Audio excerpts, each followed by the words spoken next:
Merry Christmas. Hasn't happened yet. I just came back from church and had a good amount of time to slow down. End of the week, a lot of crazy activity, usually every single week. And at the end of the week, I like slowing down as I can to remember what is truly important in this world. You can see around me, yes, I'm driving again, but that's not what I'm trying to show you. Hey, a little bit of white stuff, kind of hard to see. There we go. Maybe you saw some white stuff over there. There's a little bit of snow on the ground, which doesn't normally happen lately, these last couple of years. Actually, more like the last 3 or 4. And my kids, especially my son, one of the more important things that has been a request of his right around this time is to have a white Christmas. I don't know if now, as he's gotten older, it's more of a cynical thing and he doesn't care about it anymore, being 15 and all, playing a bunch of shoot-'em-up games with his friends online. But it seems like every year that snow has not been around for Christmas, he's been a little disappointed. And then each year that goes by, he brings it up again, but the disappointment sounds more like an expectation, more like a cynical, yeah, that's the way the world works kind of thing. It's just snow, folks. But for some reason, very important to my son, or was. So maybe that's the topic for today. Cynicism. At what point do you let go of your inner child that knew the truth about who you were and what you wanted in this world? At what point do you stop trusting the truth that that inner child knew all along and let the world take over and join the cynics?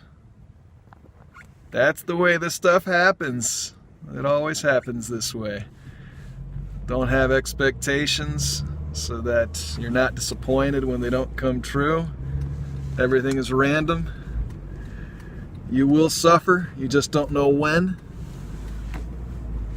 You're just a number. At what point does that become part of your reality? It became part of my reality. I mean, it became part of my reality for a while.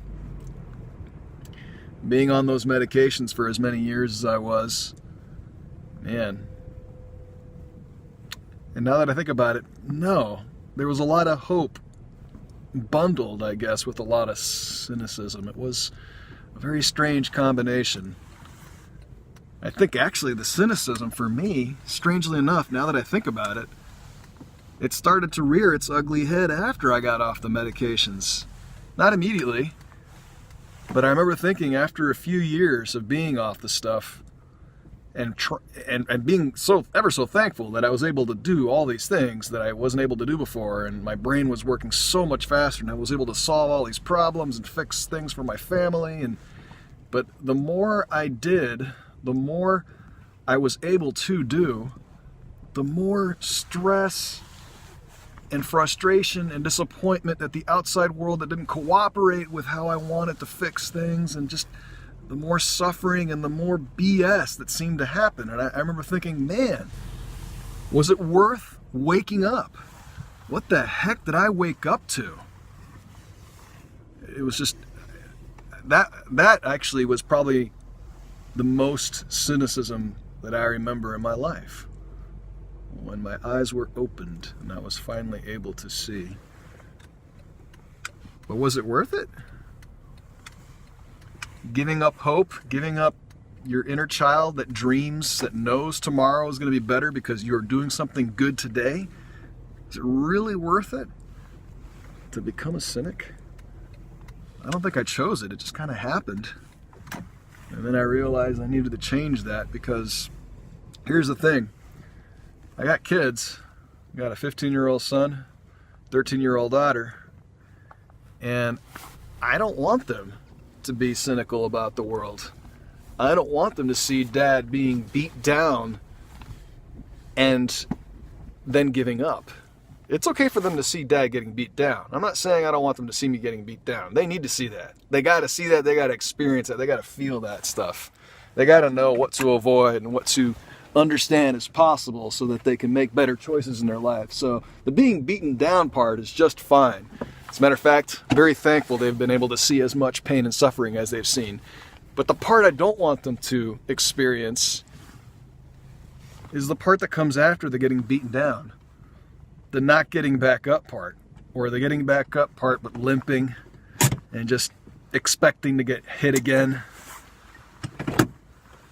That cynicism that comes in after enough trial and error and tribulation. I don't ever want them to think that there is a certain threshold that once you hit that, in terms of pain, suffering, and trials, that's the point where you give up. That point doesn't exist for me. It did before when I became a cynic. I don't want to reach that point. I don't want them seeing that. I don't want them thinking that that's an option. Because it is an option. It just doesn't end very pretty. And it's not worth it. Once you get past not all, but enough of the suffering to do something awesome that makes life worthwhile,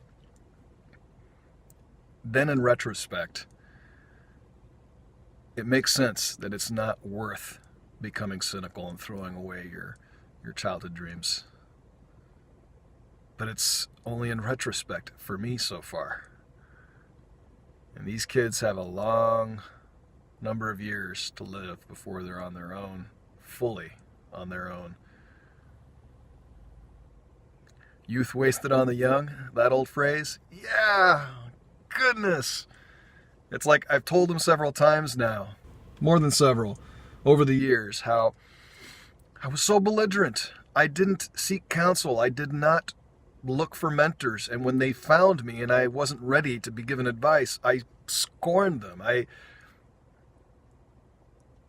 didn't listen.